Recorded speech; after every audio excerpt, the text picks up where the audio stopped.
Hi everybody.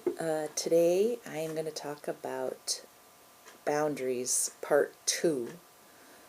Specifically, what kind of a structure of what boundaries are, and then also what happens when one's boundaries are damaged. So I like to divide boundaries into two categories. There are external boundaries and then there are internal boundaries. So, external boundaries, what are they? Those are boundaries around your body. So, and then external boundaries also can be divided into two categories, physical and sexual. So, physical external boundaries are who do I touch, who do I let touch me. Physical sexual boundaries are who do I be sexual with and who do I allow to be sexual with me. These boundaries can be damaged in childhood if you have had any kind of abuse or trauma, especially physical abuse or sexual abuse. Often damages boundaries, and then people grow up with damaged boundaries.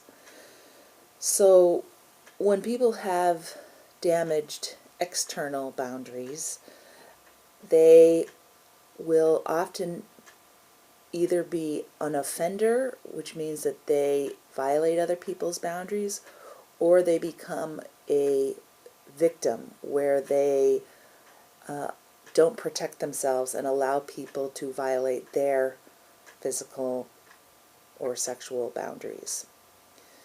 So, an example.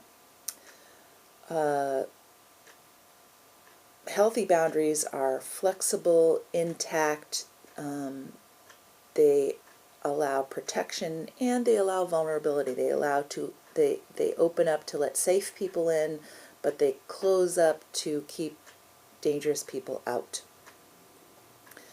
So damaged physical boundaries may look like this, like a woman meets somebody for the first time, the person she's meeting, another woman, puts her hand out for a handshake, and the woman with damaged boundaries ignores the hand and just hugs the woman, even though the woman she's meeting feels uncomfortable and didn't want to hug, and her body language showed that she didn't want to hug.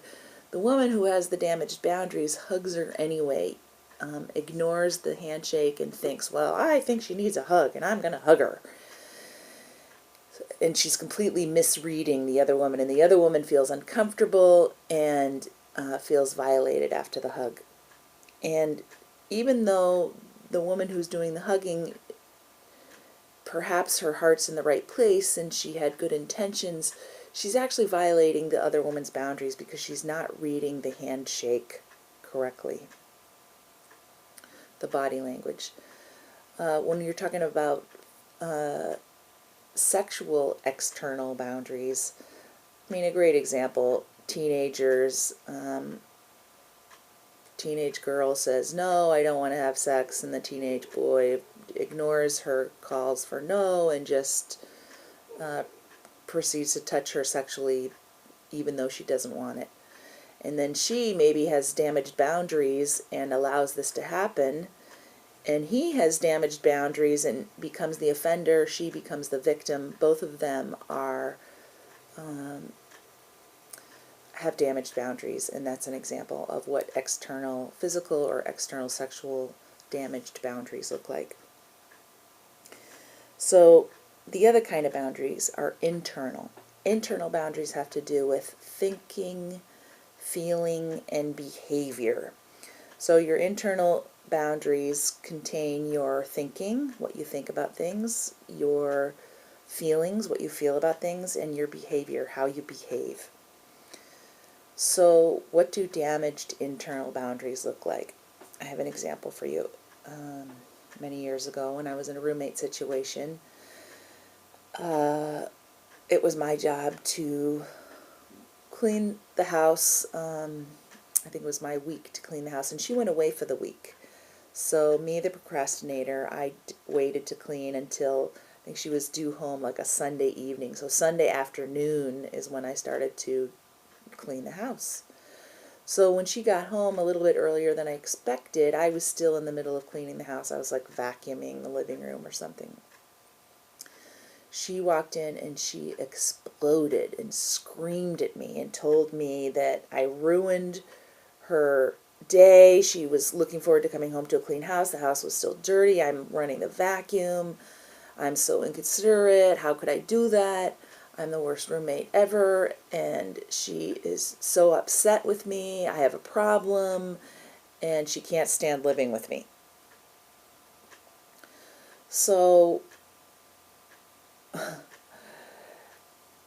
it's a pretty heavy trip that she was putting on me, and I was thinking back to our relationship, and basically we had a very good relationship and a very good roommate relationship, and this is the first time that she completely exploded, went crazy on me. And I knew, luckily I had pretty good boundaries at the time, and I knew that she was not appropriate, that her reaction was an overreaction. And I knew that an appropriate reaction would have been something like, Tanya, I'm a little bit sad that you hadn't done the chores before I got home. It seems to be a pattern of you procrastinating till the last day, and I would appreciate it if you could look at this issue and perhaps do the chores a little bit earlier than in the week than waiting till the last minute. Notice my tone of voice. It's very not emotional, just matter of fact. I noticed this issue about you. I would appreciate it if you'd work on this issue, because for me it's very important that the chores get done in a timely manner. So she's stating her needs, if she had done that. What she needs is she likes the chores done in a healthy manner, and when I procrastinate, it pushes a button of hers. She states her need to me, asks if possibly I could do it earlier in the week. I might then respond to her and say, you know, you're right, I really do procrastinate on the chores, and I didn't realize it meant so much to you. I'm going to look at this issue and try to work on it and work on my procrastination issues. That would have been a healthy reaction. So at the time, I knew that she was very emotional and that her reaction was inappropriate. So I actually left for the evening, and I ended up going and spending a few days at a friend's house because I felt very unsafe around my roommate, like she had an anger management problem. Luckily, days later, she came and apologized to me and said that she had spent the whole week with her biological family and that all her buttons were pushed, and she came home and kind of dumped all her emotions on me. So that's an example of damaged boundaries, and then she came and apologized and owned it and recognized that she had thought that I caused her bad feelings. She thought that that her behavior was appropriate to scream at me, and that somehow that she was thinking that this was all due to me, and she wasn't recognizing that this had to do with the feelings that had been building up all week with her family. Now, if I had had damaged boundaries, I might have believed her when she screamed at me and thought to myself, oh my God, I'm a terrible person. I ruined her day. What a terrible roommate I am. And gotten into my stinking thinking cycle of beating myself up and believing that I actually caused her to have such a bad day and that I actually caused her to have those intense feelings.